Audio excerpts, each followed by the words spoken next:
Nah, nanti ujungnya adalah Surodiro Joyoningrat Surabrasto Tapake Ngulat Dharma Stuti, kasunyatan yang berbicara.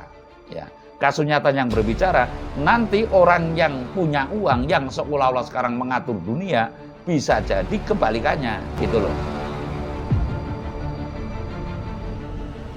Salam mulia, Mbah. Salam mulia. Ini kita ngobrol ringan tapi padat begitu nggih, istilahnya ya santai tapi bermanfaat begitu, dalam artian ekonomi ini mungkin yang paling terasa ini dampak pandemi yang berkepanjangan, sehingga kita baru menyadari seolah-olah bahwa sistem ekonomi ini arahnya mau kemana sih begitu loh. Apa ke negara maju yang seperti dikonsepkan Barat, apa ke mana gitu kan. Nah, lalu kalau mendengar cerita orang-orang dahulu, kan katanya kerajaan Majapahit itu bahkan hampir wilayahnya atau pengaruhnya itu sepertiga belahan dunia gitu. Ya istilahnya yang lebih nampak saja lah, bisa sampai ke sebagian India, bisa sampai ke Myanmar, sampai ke sebagian penjuru dunia yang lain begitu, Mbak. Nah, pertanyaan saya, adakah arah daripada ekonomi kita ke depan bila kita berkaca dengan jejak Majapahit begitu? Tapi uluk salam mulia atur bagya Wisnuka Nusantara. Hong wilahing jati nugone ajat-ajate leluhur Nusantara, tabe-tabe uluk salamune. Menyimak sejarah Nusantara itu kan sejarah yang sangat panjang.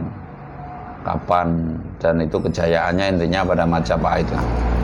Negarane wong sing taruhlah bisa dikatakan kalau menurut saya wong nan nujum ajar pendito resi empu kan, itu negarane wong sing suci tapi ora semuci-suci.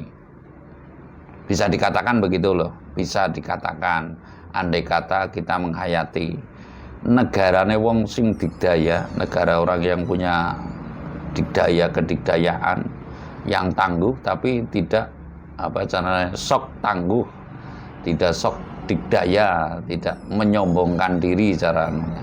Ini saya berhak ini, wong saya keturunan Nusantara kan, menjunjung tinggi Nusantara, ya kan? Artinya jangan sampai kita mengkerdilkan Nusantara. Lah sekarang itu kita mengkerdilkan diri sendiri. Saya pernah mengatakan bahwasanya bangsa yang besar tapi kita akhirnya menjadi bangsa yang pengekor, peniru, gitu loh.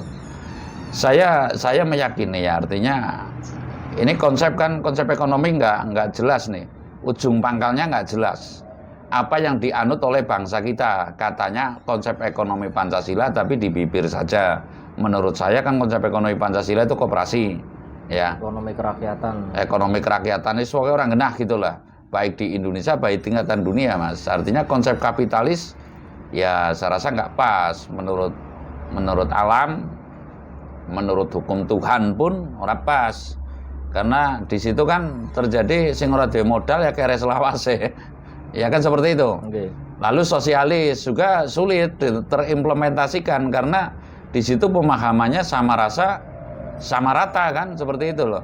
Artinya secara etika rasa, secara etika estetikanya, secara romantik dialektik itu ya kaum yang tertentu tentu ya cara sini darah ningrat masa kon kudu setara dengan darah yang nggak ningrat kan, seperti itu kan nggak pas juga. Artinya harus ada sebuah batasan, pengaturan, intinya tata krama lah itu loh, intinya mengarah kepada tata krama.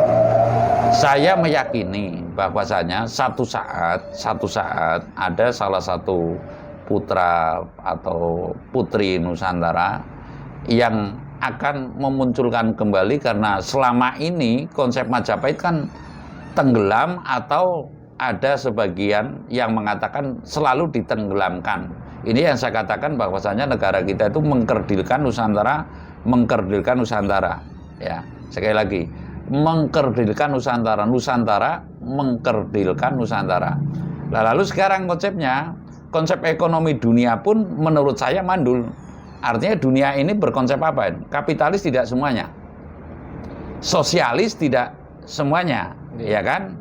Terus lagi ada, ya sekarang apapun alasannya kan, ya baik yang menganut religius pun kan perlu ekonomi religius gitu loh. Yang saya maksud gitu ya. ekonomi religius itu ada aturan zakat, itu kan ekonomi religius gitu loh. Itu juga belum serta-merta bisa menata kehidupan yang nyata untuk masyarakat dunia.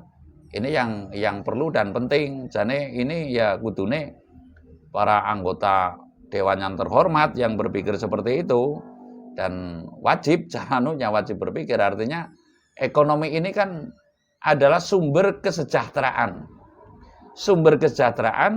baik negara maupun rakyatnya ditentukan oleh ekonomi. Berbicara ekonomi malah akhirnya ekonom box semua ini. Saya dengar kan ada apa, BUMN apa ya, itu kan banyak itu ya, katanya defisit kan artinya kurang, Bok.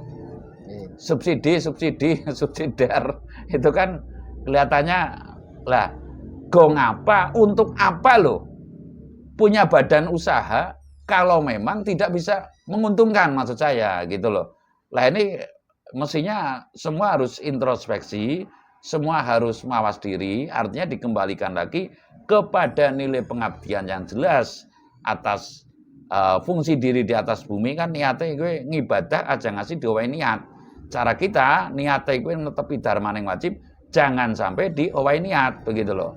Diowahi niat dalam arti niatnya dharmaning wajib, lalu di situ mencari kesempatan ya mencari kesempatan, artinya untuk dirinya sendiri agar lebih unggul dari yang lain. Sekarang kalau ini tidak ada keputusan, artinya tidak ada kejelasan konsep ekonomi untuk salah satu negara yang nantinya akan menjadi suri tolada, atau negeri itu akan berbondong-bondong dengan sendirinya mengejar tatanan ekonomi pada, umpamanya sekarang Bhutan ini kan negara sangat kecil, hanya 400.000 apa 800.000 itu penduduknya itu. Nyatanya sekarang banyak orang yang mengenal Bhutan. Karena di sana konsepnya itu sederhana, ya kan? Konsepnya itu konsep apa, alami lah. Cara TV aja kan katanya sangat tersensor di sana, sehingga cara pandang manusia itu betul-betul murni, tidak terkontaminasi. Lah sekarang kalau Indonesia itu kan sudah yang, mohon maaf ya, yang berkiblat kepada komunis ya, yang berkiblat kepada Amerika gitu, apa liberal ya. Kalau Amerika kan kapitalis ya. Lalu prinsip sosialis, lalu prinsip juga religius gitu, ekonomi religius maksudnya. Nah ini belum serta-merta, artinya saya akan mengatakan bahwasanya konsep ekonomi dunia ini masih mandul, atau bahkan konsep dunia ekonomi dunia ini masih, kalau boleh saya ngomong, belum jelas. Kalau boleh saya ngomong, para ahli ya, para ilmuwan ya, ini masih gagal dalam menciptakan konsep ekonomi gitu loh. Konsep ekonomi ini gagal, artinya konsep ekonomi yang selaras dengan nalar dan nurani. Nah, saya akan mengatakan berdasarkan hasil olah batin saya, satu saat Indonesia akan muncul konsep ekonomi yang menjadi kiblat, atau caranya bangsa lain berbondong-bondong ya untuk bisa meniru konsep ekonomi Nusantara ini. Konsep ekonomi Nusantara yang dicetuskan tentunya kan segala sesuatu kan ada batasnya. Nanti setelah Pak Jokowi mungkin muncul siapa lagi dengan tulusnya akan memunculkan konsep ekonomi sejahtera bersama sesuai ukurannya. Artinya kesejahteraan ini ya tidak mutlak pada seseorang. Kalau kesejahteraan ini tidak dimiliki secara individu, Mas, tapi sejahtera bersama sesuai ukurannya. Nah, sekali lagi saya mengatakan konsep ekonomi nanti niscaya, saya bukan tukang ramal ya, tapi niscaya akan ada muncul konsep ekonomi yang berprinsip kepada prinsip ekonomi ya. Ya, konsep apa prinsip itu? Ya pokoknya konsep lah ya, konsep ekonomi sejahtera bersama sesuai ukurannya dan nanti akan tertanam pada diri masing-masing manusia, artinya menyadari saya, mohon maaf caranya petani ya ukuran ekonominya sekian, saya pedagang cara anunya ukuran ekonominya sekian, bukan berarti gebiak rata. Kalau sosialis kan apa sama rasa sama rata, nggak mungkin dong sekelas bupati levelnya ibaratnya hasil ekonominya sama dengan petani, nggak mungkin. Tapi mungkin disamaratakan dengan bupati juga mungkin yang satu level gitu. Ya kita bisa saja ya mengatakan yang ibaratnya konsep ekonomi itu sosialis yang dimaksud juga kita belum mempelajari persis lah ya. Kapitalis juga kita belum mempelajari persis. Namun konsep ekonomi karena Indonesia itu ahli ulah rasa, Nusantara ini ahli olah rasa, sehingga titik atau barometernya itu pada ukuran rasa. Lah kalau sejahtera bersama sesuai ukurannya, artinya tidak ada sing adu arep itu apa ya? Rebutan cara anunya loh. Adu arep itu rebutan. Saya punya perusahaan, yang penting saya kapitalnya sekian, keuntungannya sekian. Nah, tapi di situ tidak menganut sejahtera bersama sesuai ukurannya. Contoh dengan timbulnya undang-undang yang banyak menyanggah ini apa itu? Undang-undang Ciptaker apa itu? Oh, apa itu? Omnibus Law. Omnibus Law. Nah, itu diantaranya seperti itu. Artinya di sini timbanging rasa itu nggak ada. Timbanging rasa rumongso artinya timbanging rasa rumongso bagaimana saya bisa sejahtera, bos sejahtera, anak buah pun bisa sejahtera. Artinya kesejahteraan yang tidak tanpa aturan tertentu, tapi tanggung jawab saling mensejahterakan. Itu gimana tuh kalau? Tadi sekilas nih, kalau Omnibus Law saya simak ya sekilas, belum mendalami seluruhnya. Di situ malah lebih Mbah. Jadi aturannya jelas. Kalau misal buruh itu seperti ini, ada tunjangan apa, ada apa, masa kerja sekian gitu kan, malah justru lebih jelas lah. Manusia berbangsa ini kan jumlahnya banyak, kalau nggak diatur bagaimana dong? Ya ini begini Mas, segala sesuatu timpanging rasa ini adalah sumber daripada caranya delik ya. Delik itu tindak kejahatan gitu aja.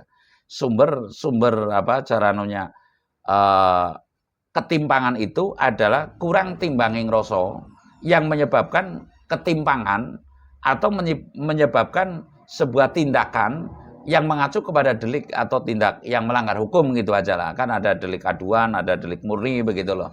Lah ini nanti kalau konsep sejahtera bersama sesuai ukurannya beserta ureanya dalam artian kesadaran tingkat tinggi masing-masing manusia rumongso handar beni bukan memiliki, tapi masing-masing merasa bertanggung jawab kepada negaranya, kepada perusahaannya. Artinya begini, ketika ada salah satu saja bangsa ini yang merasa menderita, masing-masing merasa bertanggung jawab, karena kita konsepnya adalah sejahtera bersama sesuai ukurannya orang yang petani sekian, ukurannya bupati sekian. Lalu kan timbul pertanyaan, nanti kalau begitu dipikirkan oleh negara banyak orang yang males dong, iya kan?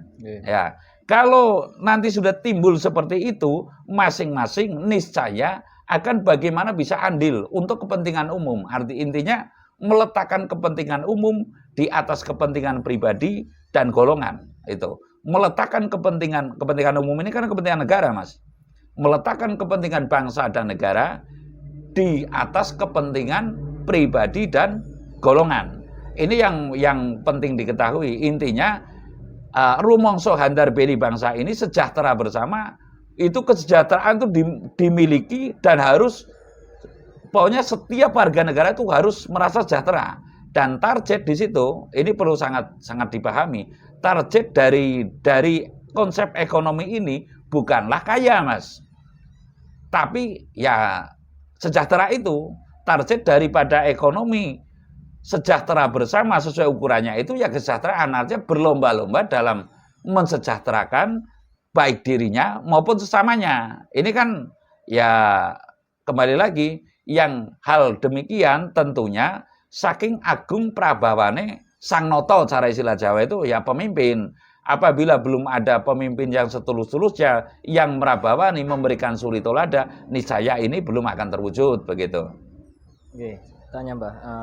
Ya kita urai pelan-pelan sedikit, nggih. Monggo mbok sambil ngopi atau sambil merokok gitu. Rokok.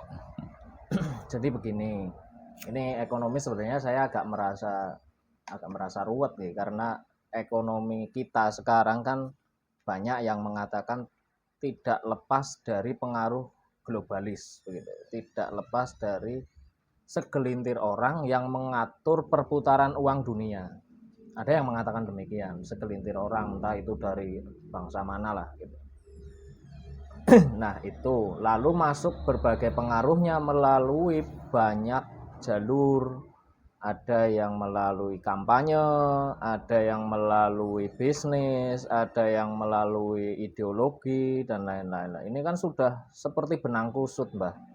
Seperti benang kusut begitu ya.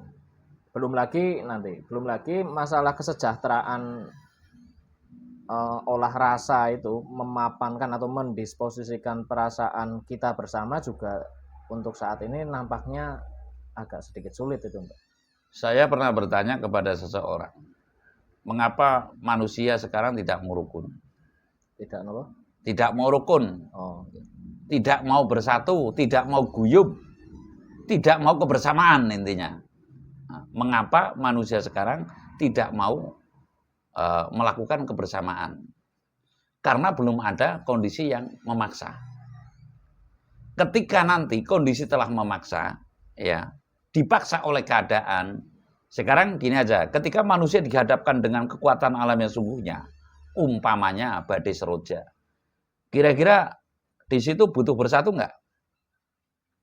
Ini loh, faktor alam turut menentukan. Dan yang perlu kita sadari bahwasanya tidak ada kekuasaan yang tidak tak terbatas. Artinya tidak tak terbatas itu terbatas.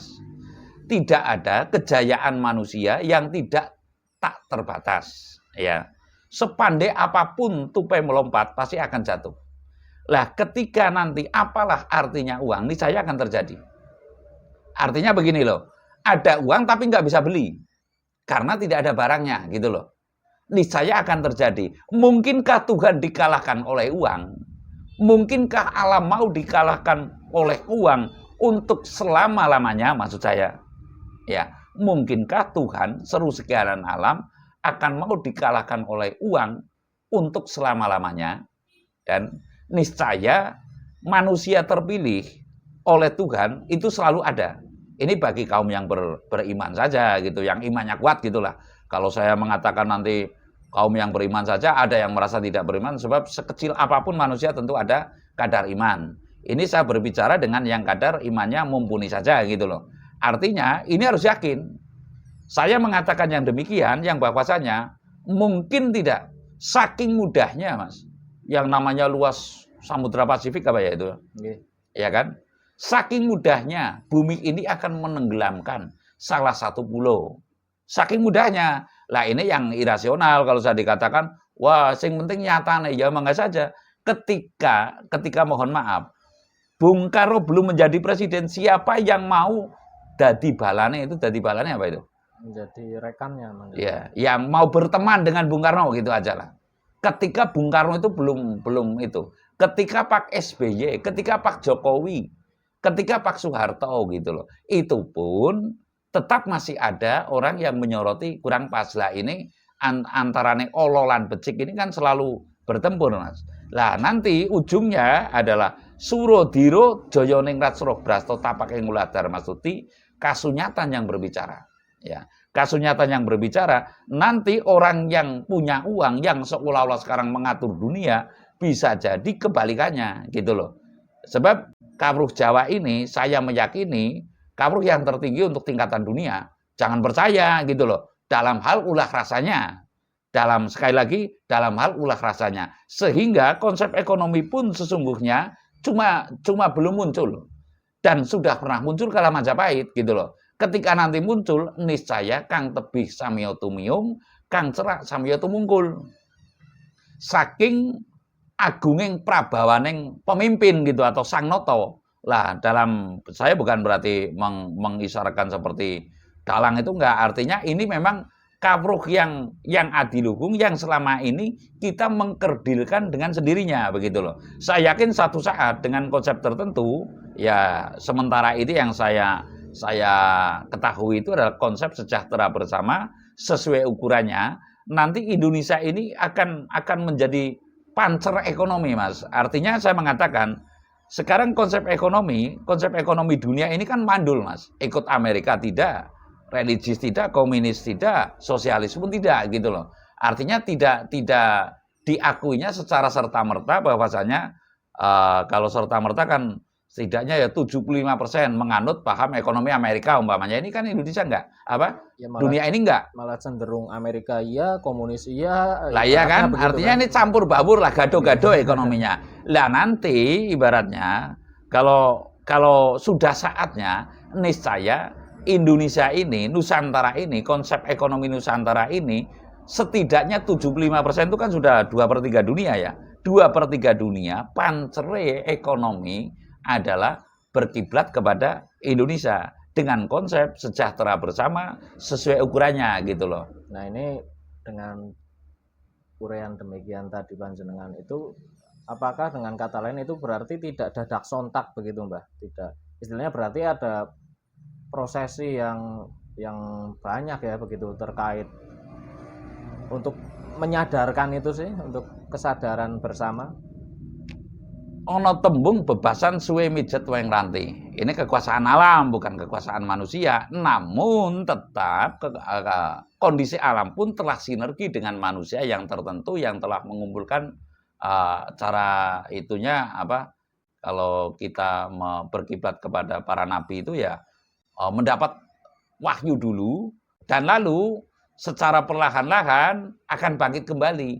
Lah ini pun makanya saya mengatakan bahwasanya ya kemungkinan ibaratnya ada hal yang semua negara dulunya bukan negara, artinya mungkin pangleburan yang dimaksud bukan berarti ya saya nggak mengatakan yang menakut-nakuti atau mengatakan yang tidak semestinya saya katakan ya, intinya panglebure ngroso gitu atas kesadaran lalu secara spontan kepada kekuasaan Tuhan. Ketika manusia dihadapkan dengan kesulitan yang sudah sangat pelik dan dirinya sudah merasa tidak berdaya, disitulah manusia akan mengakui keagungan Tuhan. Cara kasarnya nek wong wis sakaratil maut, bajingan seperti apapun, kalah hidupnya. Wong saya itu punya teman-teman yang seperti itu, beberapa teman seperti itu. Waduh, jangan sampai caranya meniru seperti saya. Ini adalah hal yang nyata yang saya ketahui ketika saya dulu pernah sama guru saya didhawuhi untuk menunggui atau melihat sakaratul mautnya seseorang minimal 7 kali. Jadi ini penting memang. Artinya penting saya memang melaksanakan dan saya masukkan ke lubang kubur juga 7 kali, Mas. Pernah itu sengaja gitu loh. Pokoknya ya di situ ada hikmah tersendiri. Dan lalu saya mengatakan bahwasanya menungsa itu bisa gagah itu kan ketika masih berdaya. Iya kan? Bisa ini itu gitu. Sekarang ya taruhlah adik kuasa dan sebagainya. Ketika sudah tidak ada daya atau dayanya sudah sangat terbatas, ibarat sinar ini akan redup, Mas. Itu loh. Jadi saya mengatakan bahwasanya saya meyakini satu saat konsep ekonomi Majapahit akan timbul kembali melalui sinergitas alam dan seseorang yang telah tertunjuk, taruhlah telah terpilih, nanti akan muncul dengan membawa konsep baru. Dan saya meyakini pula setidaknya 75% negara-negara di muka bumi ini akan berkiblat atau berpancer kepada Indonesia sebagai konsep ekonomi yang sangat tepat di muka bumi ini. Saya rasa demikian. Terima kasih.